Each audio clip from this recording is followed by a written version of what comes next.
बिस्मिल्लाहिर्रहमानिर्रहीम। अस्सलामुअलैकुम। BBC 11 headlines news से मैं हूं सबा मुनीर।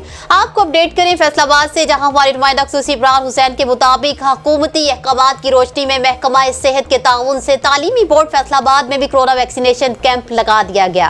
चेयरपर्सन तालीमी बोर्ड डॉक्टर तैयबा शाहीन के जारी करदा नोटिफिकेशन के मुताबिक वेलफेयर ऑफिसर तालीमी बोर्ड डॉक्टर सरदार बाबर डोगर को फोकल पर्सन नामजद किया गया है। सेक्रेटरी तालीमी बोर्ड डॉक्टर सलीम तकीशा और वेलफेयर ऑफिसर डॉक्टर सरदार बाबर डोगर की जेर निगरानी तमाम मुलाजमीन की कोरोना वैक्सीनेशन को 5 जून से पहले यकीनी बनाया जा रहा है।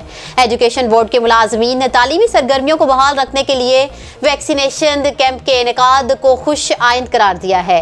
चेयरपर्सन तालीमी बोर्ड डॉक्टर तैयबा शाहीन की जानिब से तालीमी बोर्ड फैसलाबाद में कोरोना वैक्सीनेशन सेंटर कायम करने पर तालीमी हलकों में इस अमल को सराहा जा रहा है कि मैट्रिक इंटर इम्तहानात से पहले जिस तरह टीचर्स की वैक्सीनेशन हो रही है, इसी तरह तालीमी बोर्ड के मुलाजमीन की वैक्सीनेशन का अमल भी मुकम्मल होना खुश आइंद है। न्यूज़ स्टूडियो से फिल वक्त इतना ही।